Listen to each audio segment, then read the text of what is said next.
So we are going to get started with the 6/24/24 Magic Mondays. And I have a really interesting topic to talk to you guys about. It has been bubbling all week, and it just kind of really came up as this is what we need to talk about. As you guys know, this is my 8th day being home. I finally on Thursday started feeling better and feeling like myself.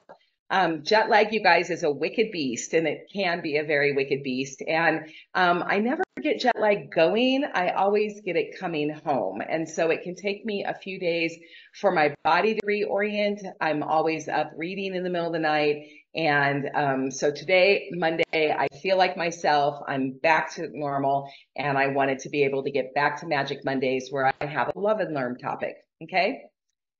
So this is, well, first of all, let me take a big deep breath and let me say who I am and what we are doing so I can get back into regular format here. Okay. So everybody, if you'd like, put your hand on your heart and take a nice big deep breath with me. And we may need to do 3. We'll see, but come on, breathe in. Now breathe out. Oh, that felt good. Let's do one more. Okay. Breathe in and breathe out. Ah, that feels so good. I can feel everything clicking in. Okay.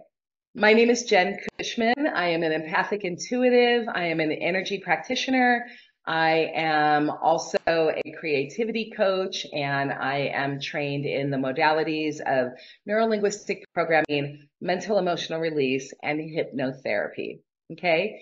Now, the interesting one, the last one of hypnotherapy, that is where I actually help people go back in their timeline, go into a light trance, and be able to have work with your unconscious mind in order to make new changes and new behaviors. So hypnotherapy is used a lot that people know for weight loss and quit smoking and, those kind of modalities. And so that is a very interesting part of something that I do and I love to do.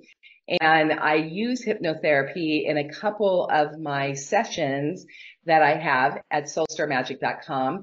And I use it when I do the energetic emotional release. And I also do it in the dream analysis and also in the phobia release. So, so just want to let you know. I don't know why that came up. I just decided to tell you that. Okay. And I'm getting an itchy nose. I promise you guys, I will be pulling cards and doing readings today. Okay. So what I want to talk to you today about is something that's interesting in all Native cultures, okay? Every single Native culture, from the Native Americans to the ancient Hawaiians to, different cultures in Judaism, in Kabbalah, all the way to Indian cultures and Chinese cultures, right? All of the Native cultures have a different word for a concept called the trance. And we're not talking about sacred trance. We're not talking about shamanism where they go in order to put themselves in an altered state of consciousness in order to perform healing work within the tribe. That's not the trance I'm talking about. The trance I want to talk to you today is about a trance that is really a 21st century affliction. And it is something that happens quite a bit in culture today.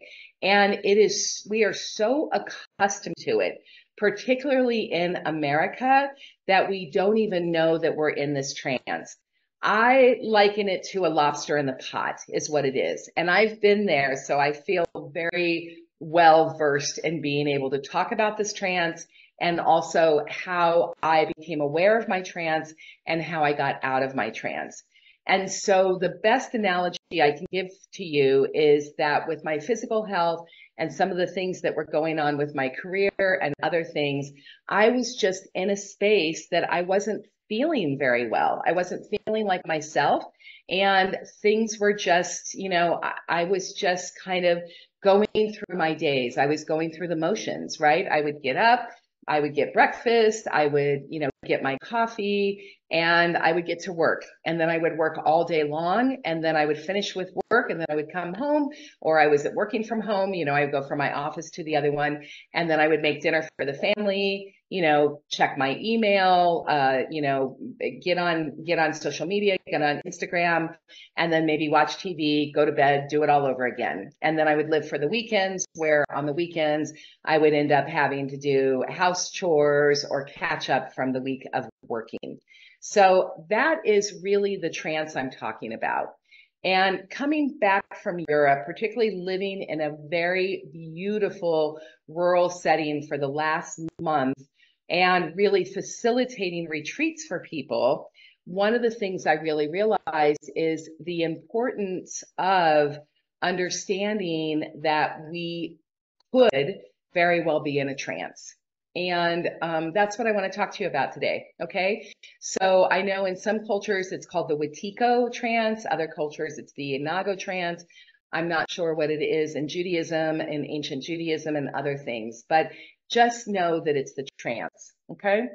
So what I want to talk to you about that is, again, just a recognition, like, can we all agree that, can we come to an agreement, all of us that are on here, that there is a trance? There is something going on all over the world globally, but particularly in America, where we are living our lives, living our routines, living our unconscious mind, our habits, our patterns, our programming, and we are just doing the same thing day after day after day. And we may not be very fulfilled when we're living these programmed habits and beliefs and ideas and limiting beliefs. It may be causing an alignment, being out of alignment. It may be the cause of our disconnection spiritually, our disconnection to source, our disconnection to our higher selves, our disconnection to ourselves, and feeling disconnected to the people that we love and to the community. It really is a crisis of disconnection is what it is. Okay. So that's really just, hopefully we can agree that that is what I'm talking about today. Does everybody, you guys, give me a heart or a thumbs up if you know what I'm talking about and if you understand what I'm talking about, the concept? Because if I know that you have the concept down, then I can move on, right? So, okay, I'm getting the hearts. Thank you for that, you guys. So we're understanding the concept. We're on the same page, that we know what we're talking about. Okay. So what is this trance? What is it? How do we define it? I think I just did that by defining it as a disconnection. There is a disconnection of source, spirituality. There's a disconnection to our higher self, which is our all loving, all knowing, 360-degree sight self. There may be a disconnection between our mind and our heart. There could be a disconnection between, maybe our mind and our body, excuse me, and our heart's not necessarily in there. It can be a disconnection where we are not asking ourselves the important questions, the inner reflection questions, which is, why am I doing things? What are my values? Am I living my values? Am I living my purpose? What is my purpose? Even chunk it up all the way to the very highest, what is the meaning of my life? Not the meaning of life in general, because that is too big of a chunked up sometimes, but what is the meaning of my life? What is my purpose? And there's a lot of information out there, particularly in the fields of growth and development and in religion and in spirituality and other things, which is, what is purpose? We really need to have purpose in our lives in order to give us that sense of being. It's like, who are we as a person? Who are we? Are we living who we want to do? And then are we doing the things we want to be doing? Part of the trance, particularly in America, is that we are conditioned culturally to constantly be doing. We are doing this, we are doing that. And success is equated by how much we're doing. And success isn't necessarily equated by our being. When you see somebody that sits there and meditates for 2 hours a day, you don't ever see them meditating. What you see is the action steps they take as they come out of their meditation. When they get clear and then they get out, excuse me, and they get aligned and then they start taking aligned action on their purpose. So what we see is the doing, and we don't necessarily see the being part of it. Now, people may talk about their meditation, they may talk about their quiet practice, they may talk about all the things that they do in order to be the person they want to be and then do the things they want to do. Okay. So that's really what I wanted to talk about, is that, that feeling, that being out of alignment in some way. The Hawaiians call it pono, right? And then pono means to be right, to be centered, to be right with oneself. And Hawaiians just naturally live, I mean, the ones that are in tune with the ancient culture and know their culture and their cultural teachings, they just tend to be in flow with the state of life, and they're happy about it. They're pono, right? So that's one of the things. I know many Native friends and people, and they are pretty much naturally pono. They are naturally in alignment with themselves and who they are, because they are in touch with themselves spiritually, with source and spirit, and then their highest spirit, their mind, their heart, their soul, and their bodies. And that's really what I want to mention today. Okay. So how do you do this trance, right? How do you know you're in a trance? You know you're in a trance when you are basically doing the same stuff day after day after day, and you find yourself checking out. Okay. We naturally go into various brain states throughout the whole entire day. Our brain will have a moment of very, very much focus, and then it needs to have a moment of rest. And then it will go into a moment of zoning out. And then it will naturally move into a state of rest, to a state of alignment, to a state of moving. So our brains are naturally going through its states every single day, right? So you can say that we go from an awakened state to a trance state every single day, because we do, and we do it multiple times a day. Now, the trance state I'm talking about is when we stay in that state, and a lot of times this happens when we're really not dealing with our stuff. Okay. Uncomfortable, discomfort, negative things happening, negative emotions, irritations, disappointments, all those things are just daily life. Okay. Daily life on this planet in physical form is not an easy life. We have to feed ourselves. We have to clothe ourselves. We have to work. We have to pay a mortgage. We have to be in touch with other people who may be in their stuff. So, so that's part of it. And what happens is that we have programming from our past. We have cultural conditioning. We have things that happen, and it brings up those negative emotions. And so one of the things that happens when we're in the trance is we don't want to deal with those negative emotions. So we find a way to trance out on those emotions. We sidestep it, right? We eat a bowl of ice cream. We scroll social media. We'll spend mindless activities doing things that aren't soul fulfilling for us. So that's one of the ways we know that we've gone into a trance. When we are checked out, when we are zoned out, when we are not feeling life, when we are just numb. Okay. Now, unfortunately, one of the things that happens to a lot of people is numb becomes the norm. And when numb becomes the norm, that's when they are living their lives as the lobster in the pot. It means things are not good, and they know they're not good, but they don't know how to get out of it. And then what happens is the heat gets turned up a little bit, and then it gets turned up a little bit more and a little bit more, and they're slowly cooking inside, right? They're slowly dying inside, and they can't see it. Okay. That's where there can be depression. That's where there can be other mental illnesses and other things that are contributing to this. So I'm not just saying think happy thoughts and you get out of it. It's not that simple. Okay. This is a harder topic today. It's not that simple. Today, all I want us to talk about is awareness that this concept exists and that it is happening. And even to the best of us. Okay. even to those of us who are really trying to live happy, healthy, free, trying to do all those things, it can happen to us because, again, we go throughout states throughout the whole entire day. Okay, good. So how do you do it, right? How do you do the trance? That's a good question for you. Okay, I know how I do my trance. How do you trance? Are you aware that you can sometimes be in a trance? And how do you do it, right? Great question. Reflection questions. And then, what can we do to get out of it? Everybody always wants to know. Sure, we want to know what it is. Awareness is the key to any change.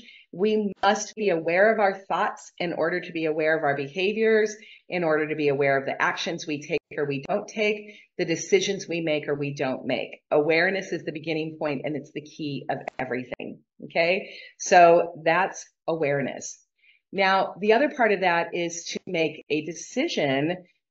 Are you going to live your life in the trance?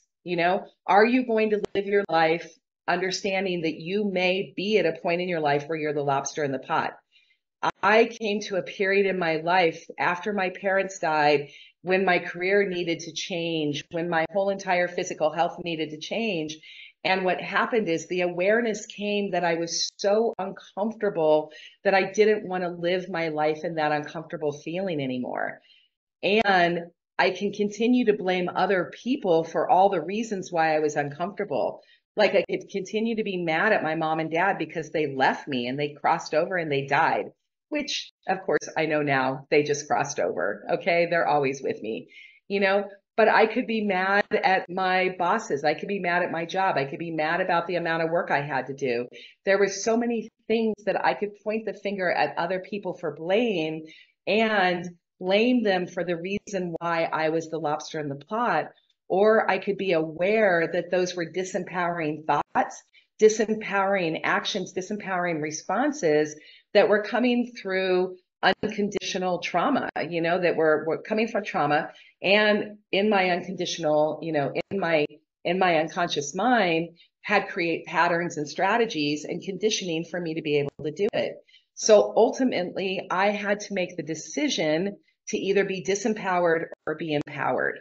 And I wanted to choose empowerment because I wanted to choose joy. I wanted to choose radiance and health and happiness. I wanted to do it for the people I love, and I wanted to do it for myself because I really, really, really wanted to love myself. Okay. So that was that. And then through that awareness, I started doing the work. Okay. I had to do the work to get out of the trance. That meant I had to be aware of what was going on with me. I had to learn what a shadow was. I had to know what my shadow was. I had to learn to love myself and embrace myself. And it's been a process. Okay. It really, really has. And then through the work that I've done, I have made the decision, and I think it's an empowering decision, that I want to be in a growth mindset. That means that I am responsible for everything that happens in my life.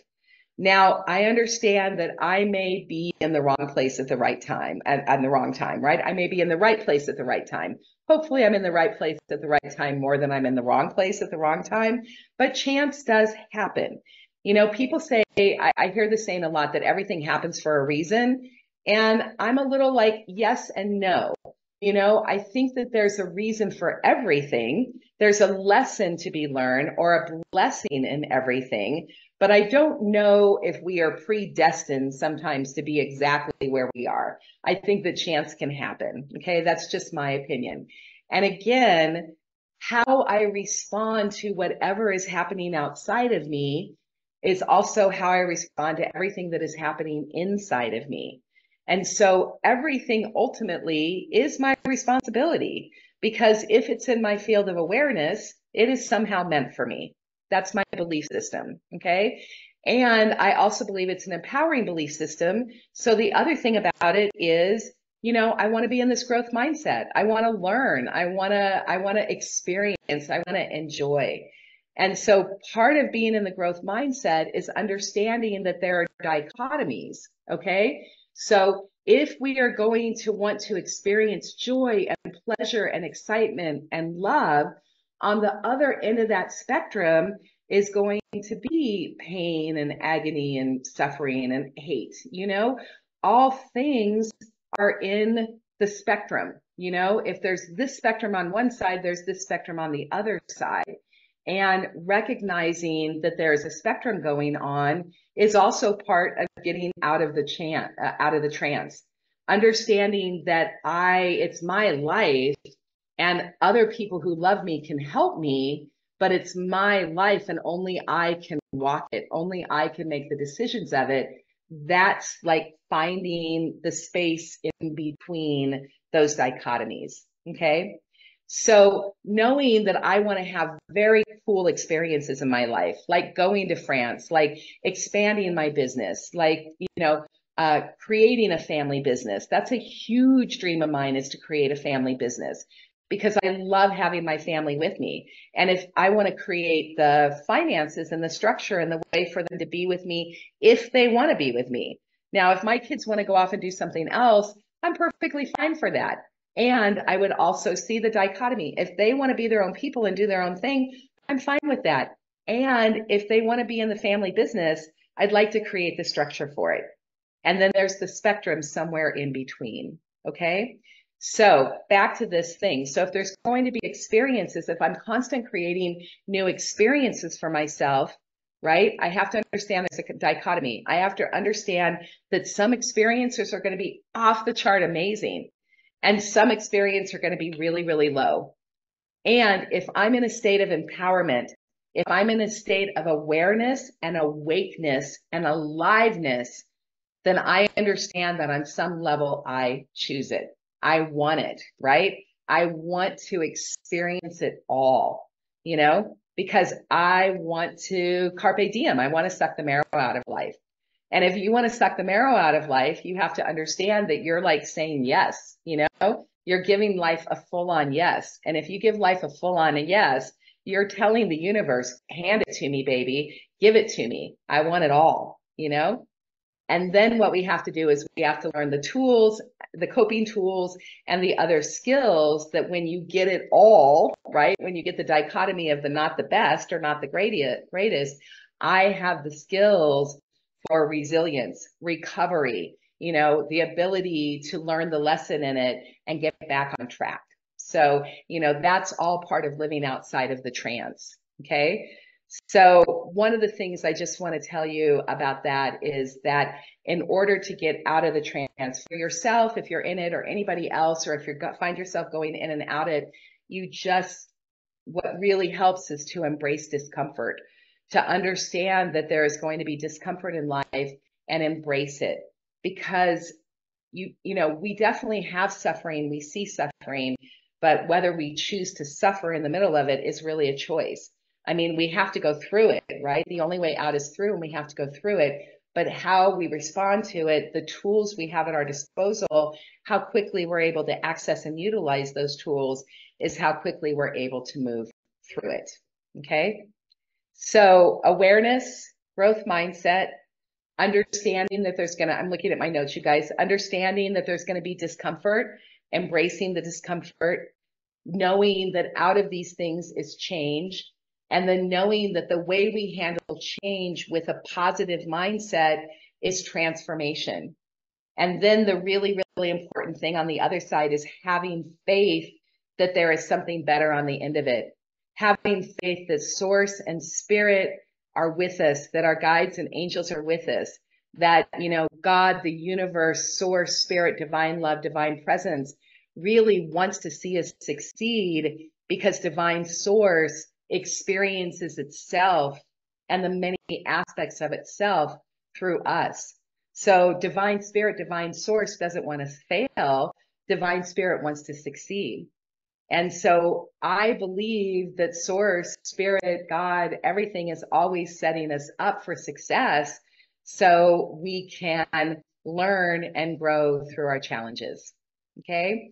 And I think that we understand these very simple, very basic, but not easy to do concepts is when we get out of the trance and we live a life of beauty and kindness and compassion and joy, and when we feel it, when you're a feeler and a healer, you feel it all. and just being okay with feeling it all and knowing that it's your superpower. Okay. Okay. So let me see if there's anything else I want to look. I've got my notes here. Just let me check down right here. This, I have discomfort, being okay. So I wrote on here a note that I talked about discomfort.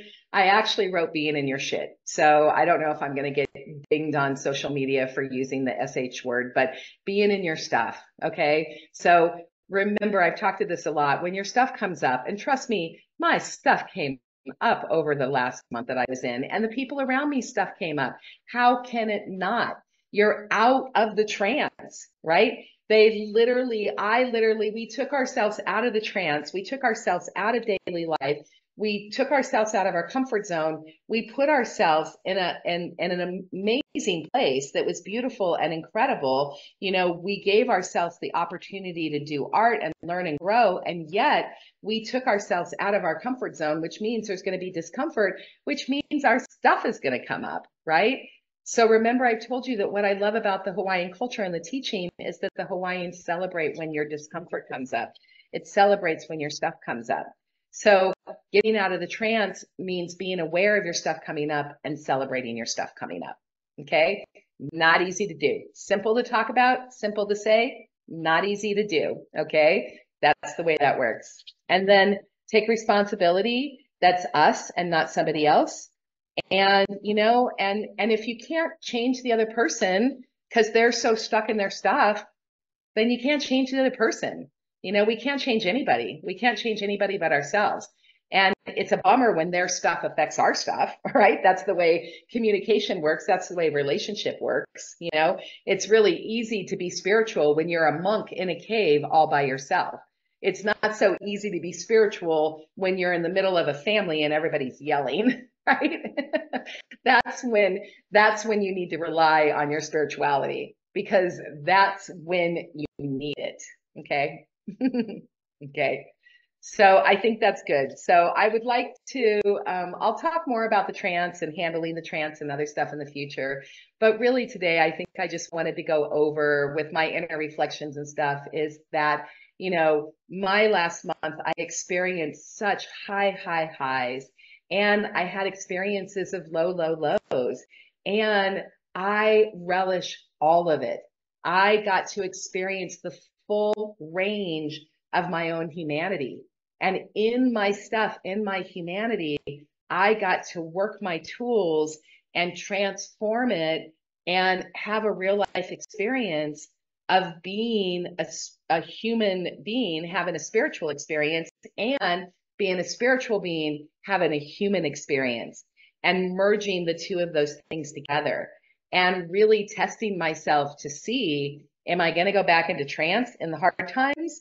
Or am I going to stand strong and know what it is to feel it, deeply feel it, even when it sucks? Because when I feel it when it sucks, I feel the high beauty of it when it's beautiful. Okay. And I'm not suggesting that we, you know, please know, I take, I just got this thought about mental illness and bipolar and those kind of things. My brother was bipolar. I know what that mental illness looks like. I'm not talking about that. Okay. I'm not talking about people who have definite challenges in that way. What I'm talking about is those of us